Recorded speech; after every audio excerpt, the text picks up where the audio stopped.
Hello and welcome to the Gary Dunn Show for October 7th, 2024. I'm your host, Gary Smith, and on today's show we'll talk with Coach Dunn about this past week's trip to Clarion, and then we'll break down everything in the PSAC, and then we will look to this upcoming week's opponent, the Seton Hill Griffins. And Coach, heck of a weekend this past Saturday. You know, the 1980s Cleveland Browns of Brian Sipe had a nickname of the Cardiac Kids, but this weekend maybe call Cardiac Cow because you kept everybody in the stadium till the end, but a hard-fought victory, and like we said last week, there's no takeaway. There's no easy games in the PSAC West. No, when you go on the road, you got to be ready to play, and you know it's going to be a four-quarter battle. I was really proud of our guys, the way they hung in there, the way they fought. Things weren't going our way, and we easily could have shut it down, but we didn't do that. Now, obviously, there's a lot of things that we can improve. One, I'll give Clarion a lot of credit. Thought they had a really good game plan offensively.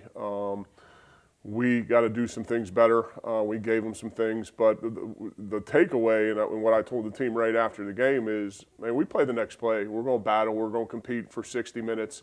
You know, we always talk to our guys. There's a storm in every game. You know, there's a period in every game where we don't play well or the other team makes plays. So what? It's going to happen. You know, it happened a little earlier than usual, but I was happy the way our kids battled. Now we've got a ton of things to improve, but you know, what I'm going to take away is we battled and competed for 60 minutes, and fortunately for us, we needed all 60. Well, we're going to fast forward a little bit towards the end of the first half. Clarion got out to a 14-0 lead. Towards the end of the first half, they were driving, had a fourth, probably a yard and a half, 2 yards inside the 10-yard line. They decided to go for a field goal. Your special team blocks it. You go down before the half and score 3. So how big was that? I thought that momentum was the two block kicks that we had. We blocked the field goal and then we blocked an extra point. And I thought those were huge plays. And, you know, you fast forward to the end of the game. When we have the ball, we only need a field goal to tie. And with the kicker that we got, I kind of was in my head knew where we had to get. But because we took points off the board, we were in that situation. So huge plays. You know, offensively in the first half, we only had 3 possessions. We missed a post for a touchdown. Davis, you know, we gave up a little pressure and had Eric Willis for what would have been a touchdown, but Davis kind of got hit when he threw, and we underthrew it. So that was one possession. One possession we just didn't execute, and the other one we went down and kicked the field goal, and we had some opportunities to score on that possession. So I felt like offensively we were playing okay. And I felt like we would score points. It's just, you know, it didn't happen in the first half. And what was the message to the team at halftime? You know, like I said, you go down, you take 3 off the board, put 3 on the board for yourself, have a little bit of momentum, and, you know, you have 30 minutes to right the ship. It was just, okay, they're playing well. We got to play better. And, you know, I thought the field goal at the end of the half was big. We come out and we get the ball in the second half and we score right away. So now it's a 14-10 game with, 8 minutes left to go in the third quarter. All right, now let's settle in and let's play. And then, you know, that second half was back and forth. We'll fast forward a little bit. Clarion goes ahead, I believe it was 10 points with 4 minutes to go, 6 minutes to go. Your team back against the wall, go down, score, hurry up offense, but the possession your defense had to force Clarion to punt right away when Clarion had a chance to probably get it to the 2-minute warning was huge. And that's what we're gonna talk about today in our team meeting. We got a team meeting at 2:00, and it's play the next play for us. I don't care what happened the first 3 quarters. I don't care what happened the first 3.5 quarters. That's over. We got to go get a stop, and when we needed a stop, we got one. Was really happy with the way the offense, they did score. I think it was about 6 minutes left because, you know, you start thinking about, okay, you've got 3 timeouts. When do we start calling these timeouts? We get the ball back, down 10, go right down and score. And now there's 4 minutes left to go in the game, or maybe just under 4 minutes. I did call one timeout on that possession. We took a sack or gave up a sack. And I called a timeout. We were talking about as a staff, the new rule with a 2-minute warning has really changed college football because now the way I look at it is you got 4 timeouts. In years past, without the 2-minute warning, I probably wouldn't have called the timeout with 4 minutes left, but it was going to be second and long. I just wanted to regroup. I didn't want to have to hurry up after a sack. You got to get your wide receivers back lined up. Hey, let's regroup here. Because of the 2-minute warning, we're still going to have 3 timeouts. So we score. I think there's 3 minutes and change left. So now we've got we've got the 2-minute warning and we got 2 timeouts. So we got essentially we can stop the clock twice.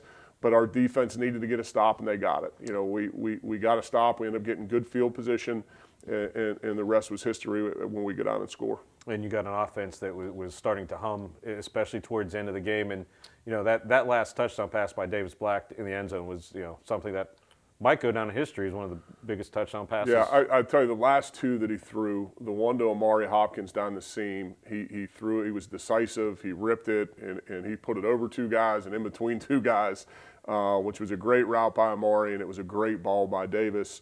And then DeMont Martin gets open on a go ball. They kind of misplayed it. I think they're going to look back and say, they missed and played some things. But that's the game of football. That's why you play 60 minutes. And DeMont was able to get behind a guy, and Davis laid it right where it needed to be put. And the way we played offensively in the second half was how we could be. I sat here last week and told you we're going to have other receivers step up. If you look at the last 3 weeks, Eric Willis had a 100-yard game. Day Johnson had a 100-yard game. And now this week, DeMont had a 100-yard game.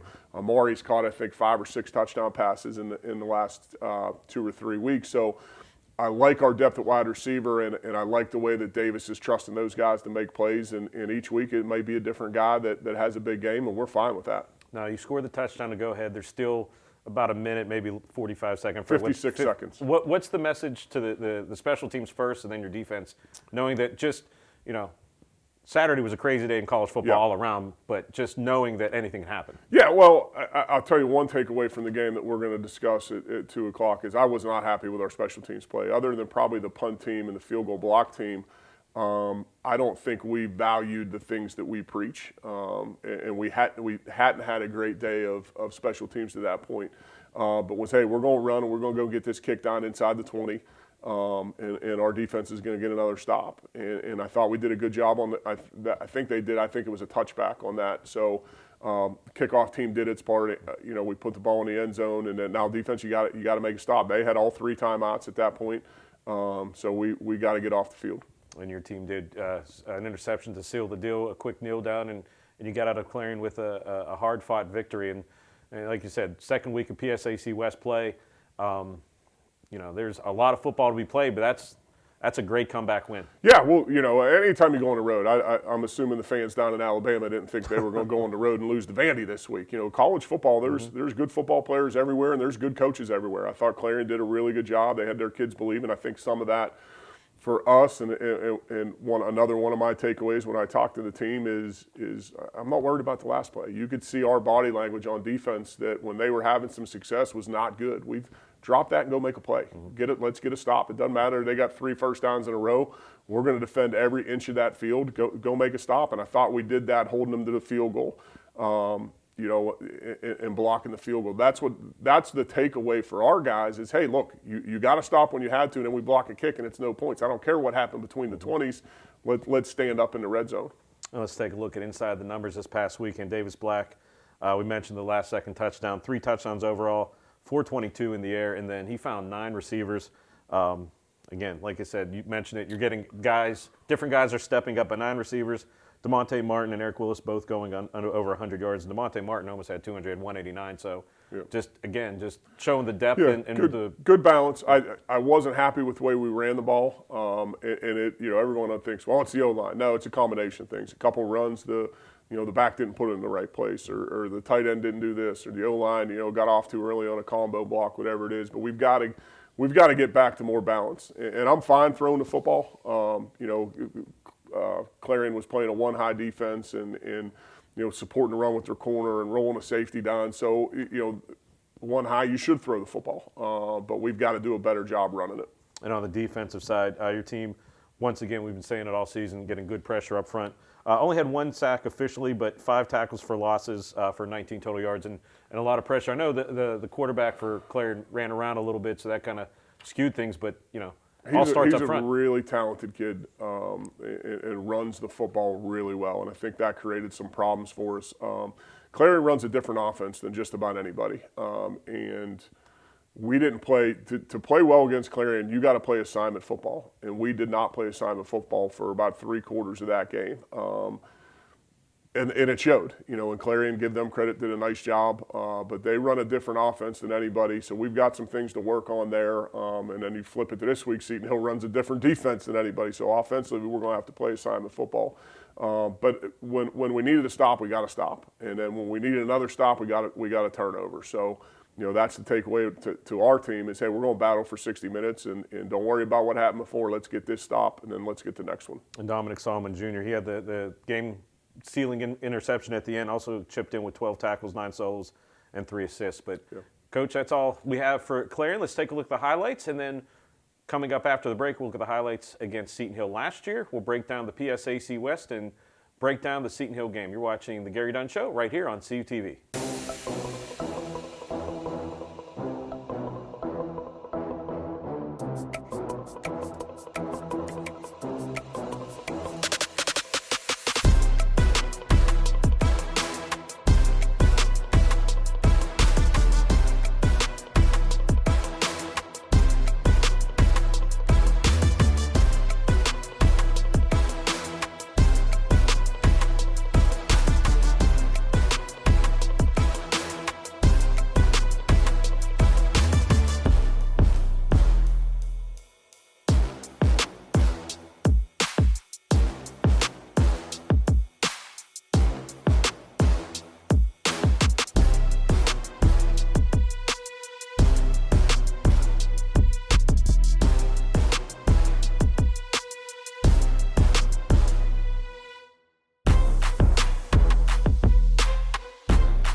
Vulcan football is back and ready to take on the best the PSAC has to offer this fall. After road games at Charleston, Westchester, and Lock Haven, the Vulcans return to Adamson Stadium for the home opener on September 28th. Save the date for October 19th and homecoming versus Slippery Rock. The Coal Bowl comes to Adamson Stadium on October 26th versus IUP. The home schedule concludes with back-to-back games on November 9th versus Edinburgh and Senior Day November 16th versus Shippensburg. For up-to-date information on the Vulcans, follow Cal Vulcans on social media or go to calvulcans.com. For live games and highlights, go to CUTV Sports 1 on YouTube or the PSAC Digital Network.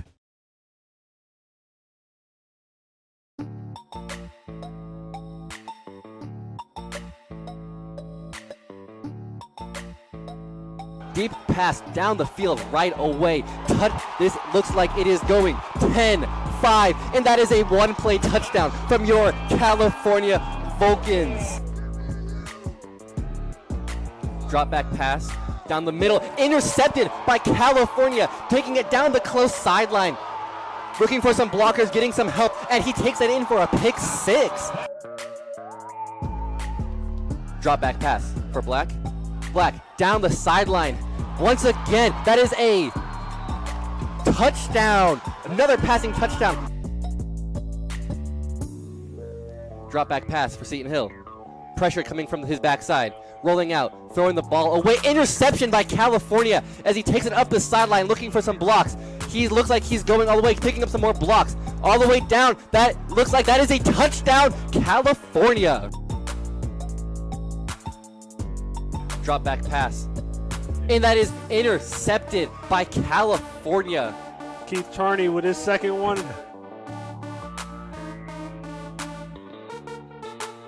Drop back pass going deep down the middle, and that is going in for a California touchdown. That is Amari Hopkins. Four-man rush.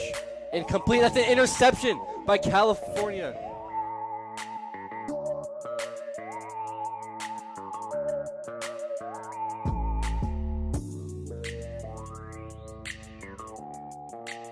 he's going slot fade for a touchdown. I believe that is Amari Hopkins with his 3rd touchdown of the game.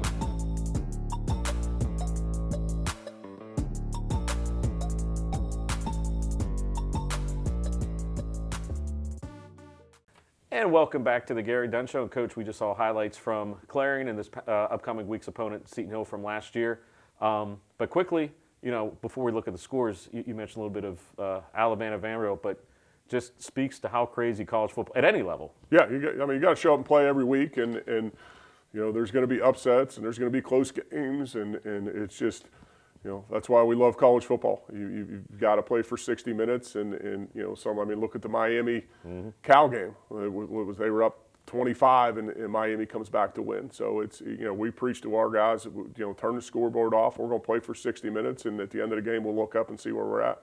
Well, my friend's text thread was going off with the, everything going on. I said, you guys haven't seen anything. Look at the scores from the PSAC, because it was a wild day everywhere. And I still can't get used to saying California and Miami's a conference game. It's just not gonna ever feel right. I'm not buying into it either. Well, let's take a look at the scores from this past week, second week of divisional play in the PSAC.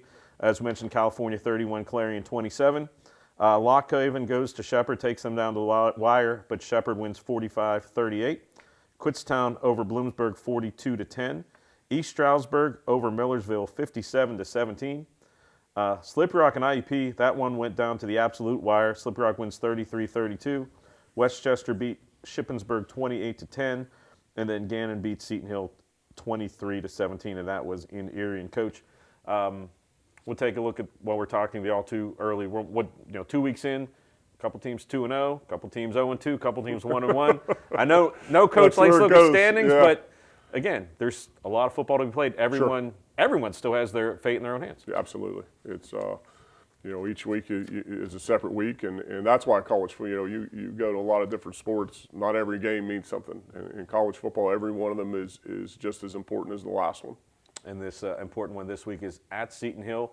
Little I-70 rumble between California and Seton Hill, about 40 minutes between the two schools. And it always seems like no matter where the game is, there's always some chippiness. It's always hard fought, and especially there's always, it's always a game that you're not sure what's going to happen. I know you've had some time to look at film. Let's break down Seton Hill's offense first. What do they do? We got one of the premier tailbacks in the league. He's running for well over 100 yards every week. Does a really good job. He's elusive. He's got great balance. He's got great power. He's got great speed. So it all starts with him up front. They'll throw the ball to him out of the backfield. They're going to try and find a way to get him 25 to 30 touches a game. They've got a host of receivers. I don't know that they have. Last year they had one true dynamic. They were trying to get him the ball, and they're more balanced this year. Got a really good tight end, more balanced, spreading the ball around, which makes it tougher to defend. I'd rather have a premier wide receiver and know where the ball is going than have to defend all four of them equally. But they're solid up front. So it's going to start with their run game. Quarterback's doing a nice job, but they're going to start with their tailback and then diversify from there. And you mentioned, Coach, in the first segment briefly that they play a different defense than anybody else. What is it that makes them so different? Yeah, they play a different front, and they disguise things differently. They'll bring blitzes and sprint a guy to what we call two invert. And in normal football, if you got three receivers over there and there's three defenders that are covering them, they can't blitz. Well, now they put a fourth over there. Well, one of those guys can blitz. They'll bring them and scream a guy from the other side of the field. So we're going to have to really be on our game as far as assignment football. They're built around stopping the run. They're going to outnumber you in every box. They're going to say you're not running the football. They're going to try and get you in long down and distances, and then bring an exotic blitz and twist and pick guys and hold guys, and it's a chore every year to go against these guys, and they do a great job defensively. I think they're only giving up maybe 21 points a game right now. You've got to be ready to play, and they've got talented kids. 56 is an edge rusher that I just got done watching, as good as anybody in the league. I think they're really good in the secondary. I think their corners are really, really solid. I think the free safety does a great job of getting over the top, and they're going to play cover one most of the day. So we've got to play assignment football, and we've got to continue to take care of the football. And it's no secret that your team has been road warriors this year, only one home game so far. But as a staff and as a team, would you rather have an away trip like this 35 minutes down the road, or would you rather have the, hey, we got to get on the bus, we're all kind of together? I mean, or does it not matter? After playing 5 of 6 on the road, thank you PSAC for that. Hopefully we can talk about that and get that worked out. But I don't want to play on the road anymore. No, it's I think it's nice that we're gonna get up, we're gonna have a pregame meal here at the Student Center and get on the bus. At this point of the season, typically, to answer your question, I like getting away. I like getting the kids off campus. I like getting them in a hotel. It's just us. We can spend some time together. But at this point, after 4 overnight trips, I'm excited that we only got a half-hour, 35-minute drive. And it's kind of a unique stadium. The fences are close, the sidelines are close, the fans are close. What is that like going into a different environment? Because besides Gannon, this is probably the most unique setup anybody has. Yeah, it's.